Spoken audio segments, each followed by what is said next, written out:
Hello, I'm back again today to show you my new Lander pants. So today is another Friday sews. I hope you're well. I hope you've been managing to do some sewing. I thought I'd pop on again today. I've just finished work, so I've come in, made myself a cuppa and thought I'd sit down and show these to you now. So yes, last week I said I'd cut them out, and yeah, I've managed to do quite a bit of sewing this last week, all in little dribs and drabs, 10 minutes here, half an hour there, until the weekend, and then the weekend I could do a bit more. So if you watched my Friday sews last week, you'll know that this is what I'd cut out, the Lander pants by True Bias. Now they're described as a high waist and button fly. The Lander sewing pattern is on trend and also flattering and comfortable for all body types. It's got front and back patch pockets, belt loops and straight cut legs, with a short option, a ankle length pant or a boot length pant. So I decided to make the ankle length. So here they are. And this was that lovely animal print denim that I bought back in January in the sale at Rainbow Fabrics. So I'm not sure if they've got any anymore. If I'll have a look afterwards, and if they have, I'll put a link in. So it's a bit difficult to see the details, but yes, it's got patch pockets here at the front. It's got button fly, some belt loops,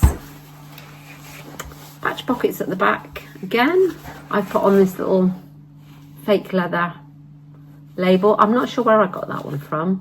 I've had them in my stash for a while, I haven't used, so I thought I'd put one of them on the back pocket. And then inside, I've got little rosy cheeks label, I sew for me. But yeah, I really enjoyed making these.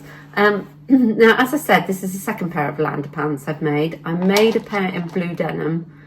It must be a couple of years ago now. If I can find a picture, I'll pop it in here of the blue ones.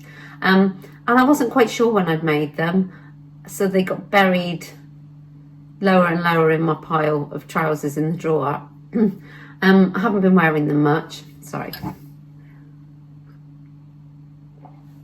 And then suddenly, earlier this year, I got them out. I think I was sorting through and got them out and thought, oh, I'll try them on. And actually fell for them all over again, so I just love them. And I've worn them sort of in rotation since then. So I thought I really could do with another pair of these. I think I've got used to wearing the wider leg trousers. I think that's what it is. So I decided to make another pair. I was going to make them in black denim to start with, because I've got some black denim that I got last year ready to make a black denim jacket, and I still haven't made. So I did think about that. But then I just thought, no, I've seen lots of people making leopard print and animal print trousers, so I was going to make some for myself.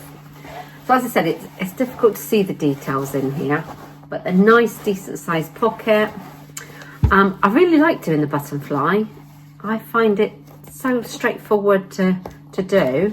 So my buttons are a bit tight. I'm just going to undo them to show you. So yes, you put on your fly section on this side, then sew your facing on this side, and yeah, basically do your buttonholes and then line up the buttons. So yeah, I find it quite straightforward to do, and I'm really liking that detail with the buttons. It came together quite quickly.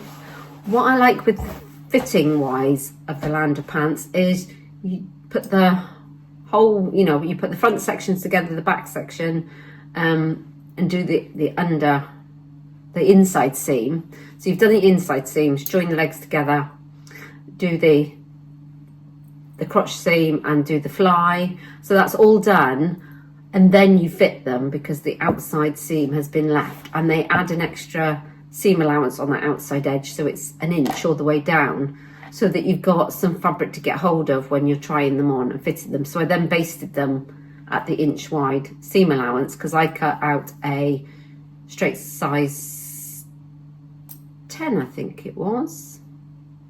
No, I don't think it, I think it might have been slightly smaller than that. I'll double check what size and put my measurements in the notes so you know.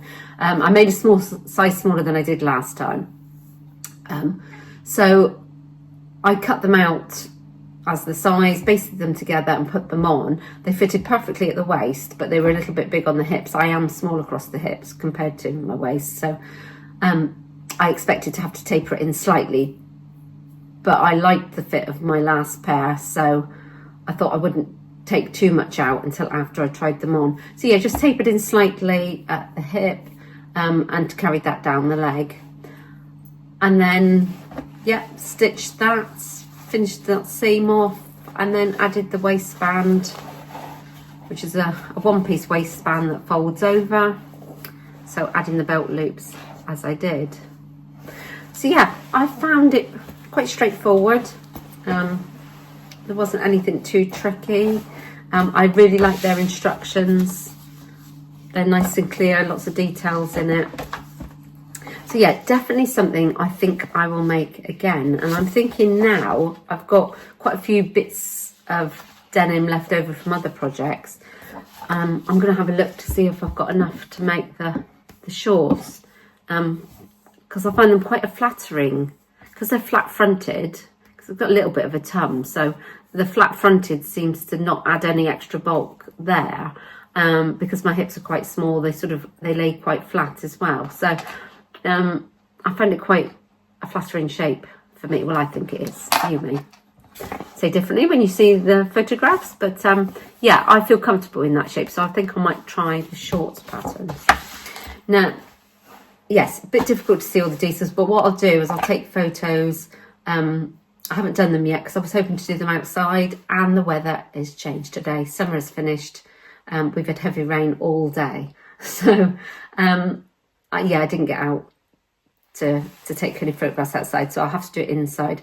So I'm going to style it up. I've got a couple of ideas of how I will actually be wearing them, so I'll style them up and take some photos and add them in while I'm talking or at the end of the video.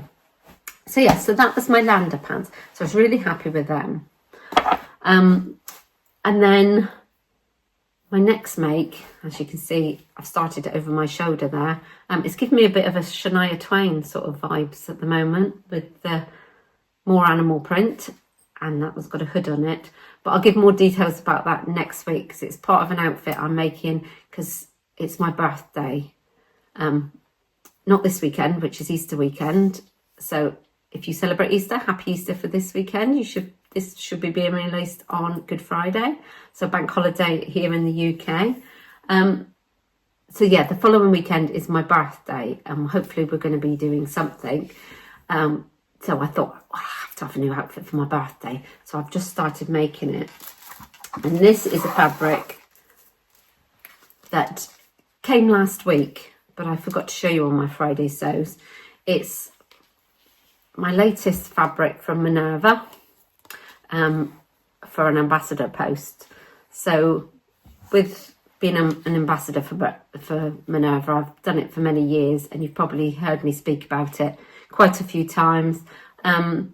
They send out a monthly call out of different fabrics, and then we get the option to pick one, and if that was available, they send it to us, send us the fabric free of charge, and we make up something of our own choice and share it with all our viewers on Instagram and on their blog posts, or on their blog, on their website.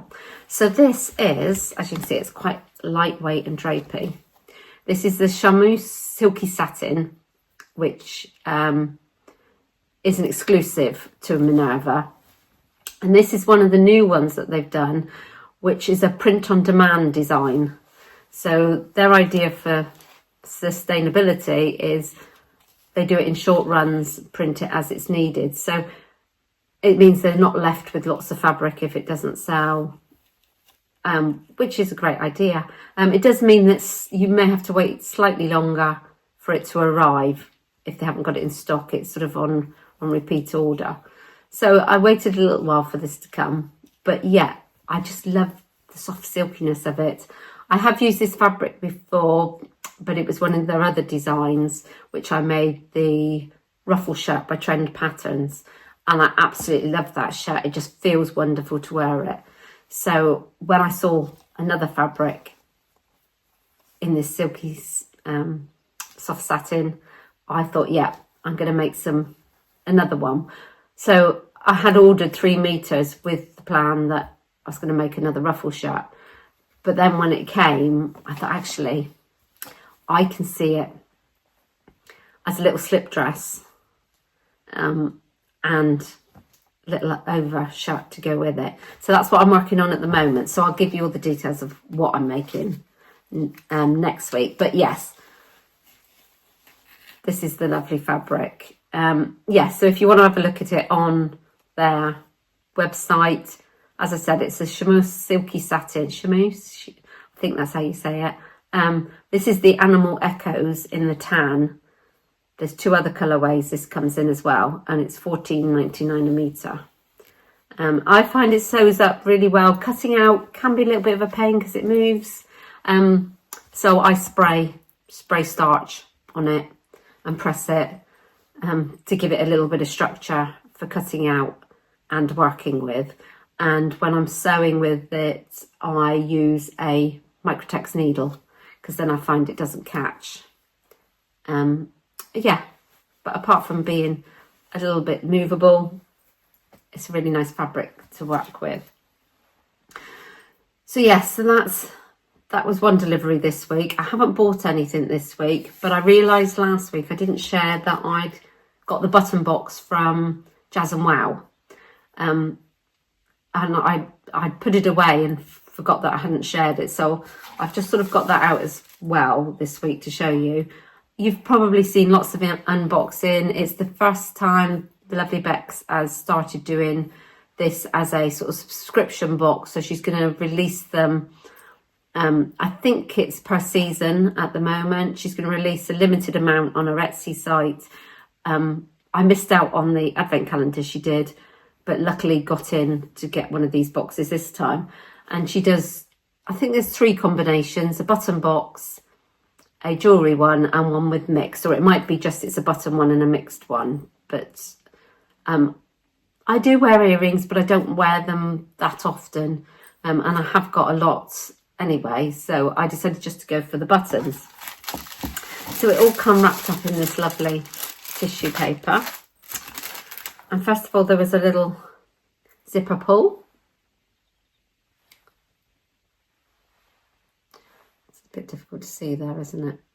With all the little colours in, and that's on like a little hook. So you could use it as a stitch minder if you're knitting or crochet. I know I've got stitch markers that have got the same little loop on as well. So you could use it for that, but you could put it to a zip pull to use it as a decorative zip pull. And then there was 2 different sorts of buttons. So first of all, these set of 3 resin buttons with little green flecks in. So they're lovely. They're a nice size. So they're, let me measure what they are. Yeah, they're approximately 1.5 by 2 centimetres. You could have them either way. So that they're quite nice to make sort of a feature button on something. And then we had a pack of these lovely little, put one up in the top there, little flower shaped, sort of almost glittery button. Nice sort of corally shade, but with all different little tones in it. There's blues and pinks, a little bit of yellow. So that'd be nice to go on like a plain blouse, make an interesting detail. So yeah, I was really happy with them. And yeah, I was so annoyed with myself last week when I'd finished doing my vlog and then realised that I hadn't added that in. So that's it for this week. As I said, my Lander pants, I'm really happy with them. I shall take some photos of them. I'm intending to finish well, I can show you what this one is. I'm making this top here. So this is the Butterick 6880. Like a little cropped blouse with a collar. I'm adapting it slightly because I've put a hood on it. Now it's a hood, I think it was one off the Hug hoodie that I've used a couple of times, and I thought, well, I use that as the template for the hood. And I've put it on, I've basted it on at the moment, and I'm doing the collar at the collar next. To see how it looks, put in the hood. I'm putting it with the collar on top, so you still see the collar when the hood's down, but when the hood's up, the collar obviously will have to stand up as well. It was something, when we went away at the beginning of last year, it seemed very on trend to have these little cropped, silky, sort of like, almost like a bomber style top, button up, but with a hood on. And I saw quite a few ladies wearing them, and I thought, oh, I quite like that. I don't think I'd wear it with my tummy showing all the time like they were, but I thought nice on top of a sundress, a little strappy dress. So that's my plan. So yes, I'm halfway through making it. I bought this pattern last year because I was making this sleeveless shirt here. And since then I have also made the trousers, which are really nice, high-waisted with a little V at the bottom, in the middle, and patch pockets. So I made them in a grey earlier in the year. But I haven't actually worn them yet. I think it's because they're a bit lightweight. I think that's more sort of slightly warmer weather. And although we have had warm weather the last week, I didn't get around to getting them out. But yeah, so I thought I'd have a go at making that. As I said, that's hopefully for wearing for my birthday, with a little dress with it as well. So if I get that finished, I'll share that next week, hopefully before my birthday. And if not, I'll share it just afterwards. But I think that's it for today. As I said, it hasn't been a week of getting any parcels or anything like that. It's just been a little bit of sewing and enjoying what I've done. And I'm off now to go and put my Lander pants on to take some photos for you. So hopefully they're all included. I hope you've had a good week, and I'll see you again next week. Bye.